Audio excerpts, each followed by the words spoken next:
Alrighty, everybody. Just got the okay to start our planetarium show. So I want to put away our space trivia questions up on the screen because now we're going to be heading into the unknown. Ooh.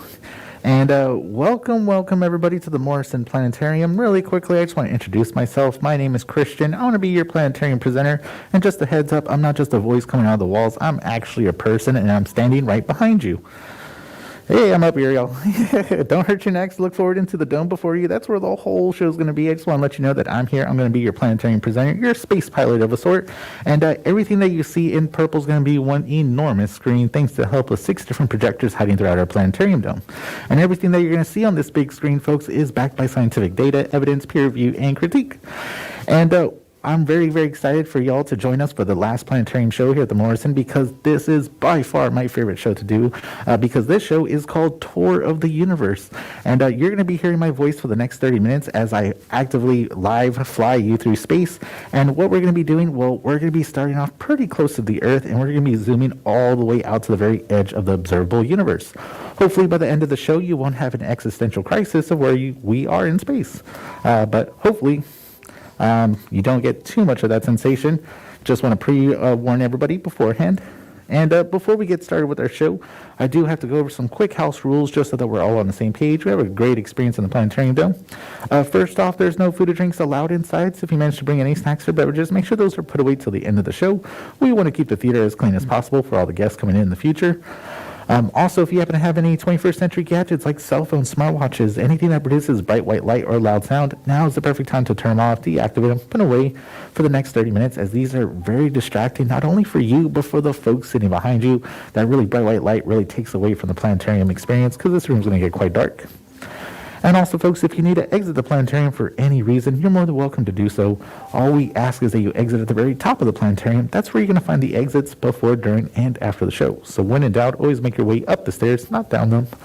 Although if you're a person that has trouble climbing the stairs, don't worry. Once the show's over, we'll have someone escort you to a lower exit, so just stay seated for a little bit longer once the show's over. And last but not least, folks, this show is very immersive thanks to our 75-foot dome above us. If at any point during the show you start to feel overwhelmed, you start to experience motion sensitivity, well, there's a really quick and easy trick to ground yourself. All you got to do is close your eyes, take a few big deep breaths, and your brain will remember that you're sitting in a planetarium in San Francisco and not hurtling across the universe, at least not more than the usual. Hee hee hee. But with that being said, it looks like we're ready to go. Just going to wait for that last bit of cell phones to get put away, send that last text message, and then we're going to get started with our show. Alrighty, everybody. I invite you to sit back, relax, and let's begin our tour of the universe.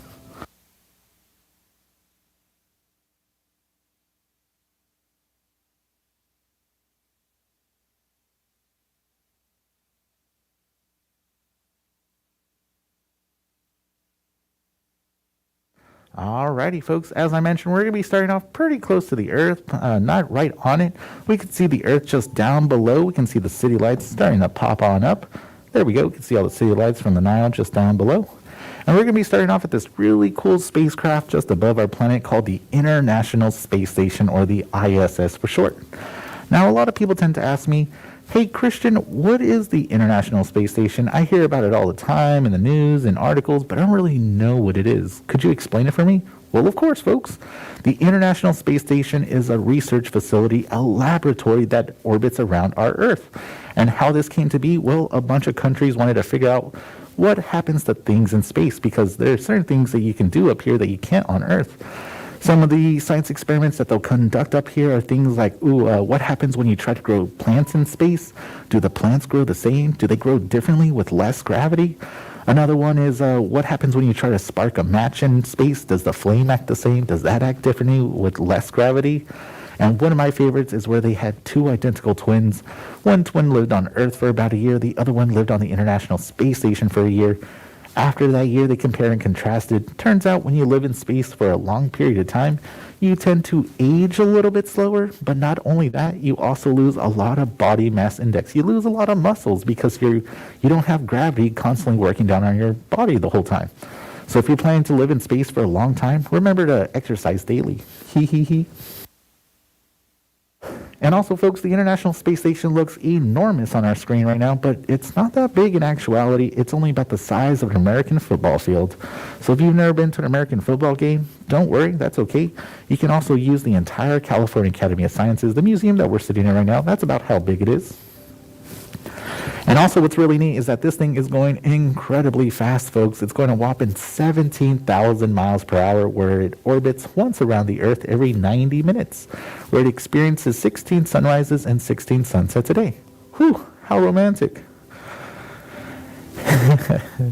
And also, folks, this thing looks really far above our planet Earth, but the International Space Station isn't too far away from our planet.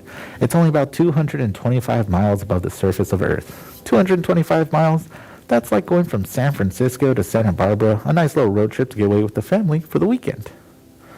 And to tell you the truth, folks, this is as far as we put humans into space nowadays, because traveling into space is quite expensive. You have to build yourself a rocket ship or get your hands on a rocket ship, and then you have to get your hands on a whole lot of rocket fuel. And I mean a lot of rocket fuel. And once you get your hands on all that rocket fuel, you have to account for all the food, water, all the air you're going to be breathing while you're up here in space, so the bill starts to get quite costly quite rapidly. So again, we only send humans about 225 miles above the surface of our Earth. But the International Space Station, folks, is just the first stop on our tour of the universe, so let's slowly leave it behind. We're going to see it slowly disappear compared to our planet Earth. It looks like we're hovering just above Saudi Arabia right now, so we're going to lose it to our planet. And before we lose track of the International Space Station, I want to add a nice little orbital path so we can keep track of it as we continue zooming on out.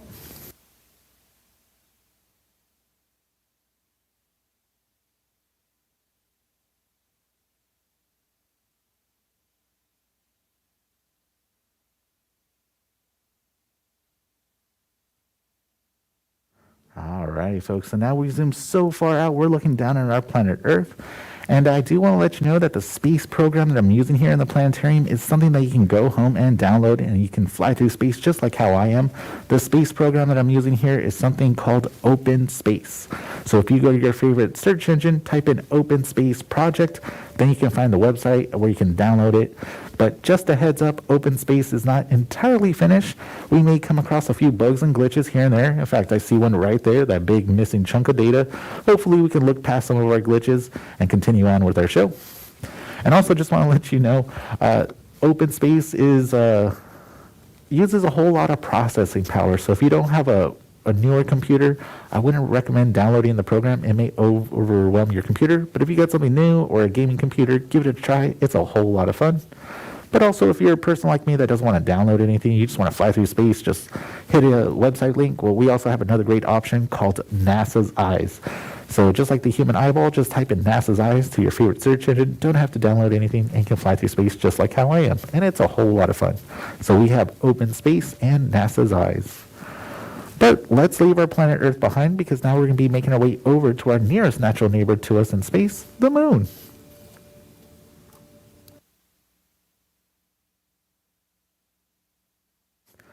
And alrighty, folks, so we humans have been to the moon before, but that was quite a while ago. That was between 1969 and 1972, thanks to NASA's 6 Apollo missions that brought a total of 12 incredibly lucky guys to walk on the surface of the moon. They got to conduct science, and of course, they had some fun. They got to play some golf up here as well. Ooh, and also looks like where most of our near side moon is in the darkness, so luckily we are inside of a planetarium. Let me turn off the nighttime. Hey, there we go. That looks much more familiar. And again, folks, last time we sent humans to the moon was 1972, a little more than 50 years ago or so. Whew, that's a little while. But don't worry, NASA has a new mission in the works that's going to be sending humans to the moon in the next few years. This new mission is called Artemis. And what's really neat about Artemis is that the whole purpose of it is that NASA wants to send humans to Mars, but before we send humans deep into our solar system, we need to figure out exactly how to have humans live out here in space.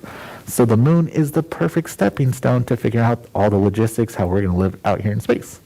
And what's also really neat is that NASA is going to be sending the first woman to the moon, but not only that, they're also going to be sending the first person of color to the moon, but not only that, they're also going to be setting up lunar bases throughout the moon.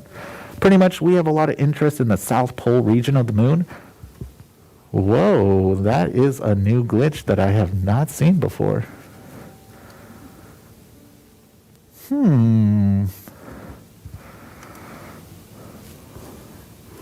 1 second, folks. Hopefully our moon will come back. Looks like our center projector is acting a little bit funny. Give me 1 second. Let me try to troubleshoot that real quick.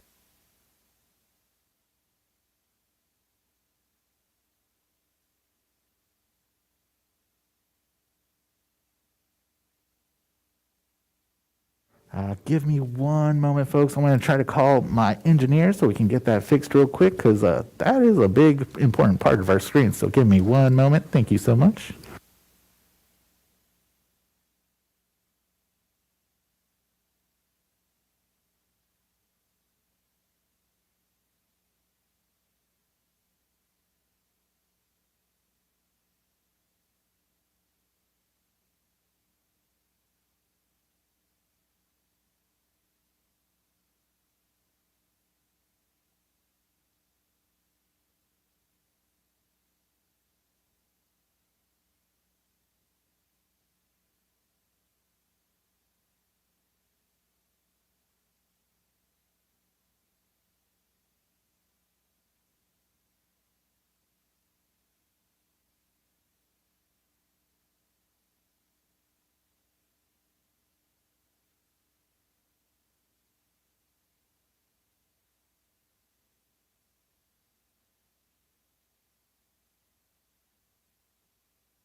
Alrighty, folks. So my engineer, I just got hold of them. They're going to try to troubleshoot this remotely. So we're just going to give it another minute or so. And if they are unable, well, we're going to see what we can do. But just give us another moment or so. Sorry about that, y'all. And also, even though we live in the future, things still don't work. So, hey.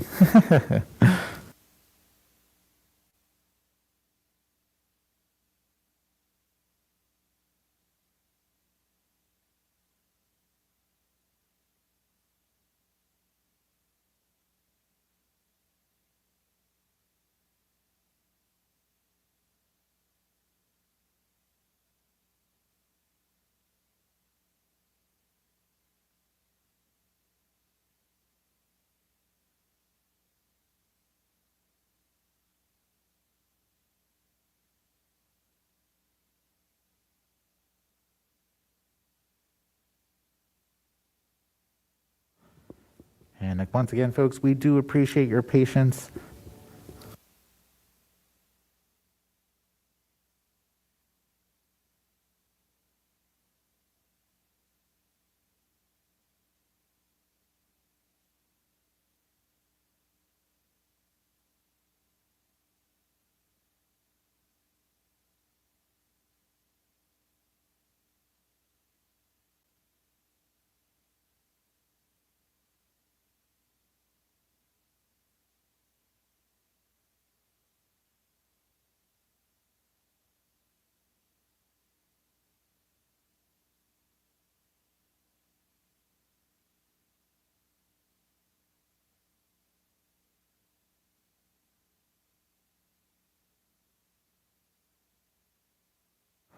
Alrighty, ladies and gentlemen, I just got word from our planetarium engineers, and unfortunately, we are going to have to stop our show here because this is not an easy fix. They're going to have to get in there under the hood and really fix this issue.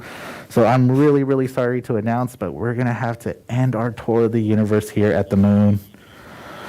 I want to thank you again for stopping by and watching this with us here today, but I want to bring the white lights up for y'all. And I'm really, really sorry that we have to cancel our show, folks. Sometimes things don't always work out. But once again, the exits are going to be at the very top of the planetarium.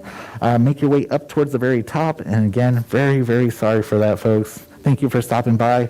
And feel free to check out the rest of the museum. There is a lot of cool stuff to check out.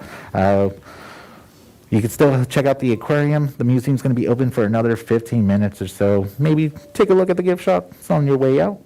But maybe next time things will work out in our tour of the universe. And also, you can always check out our tour of the universe on our Facebook page or the Morrison Planetarium Facebook page. You can always check out our show there if you're traveling from afar. But again, thank you so much, y'all, and thank you for understanding. We'll see you next time.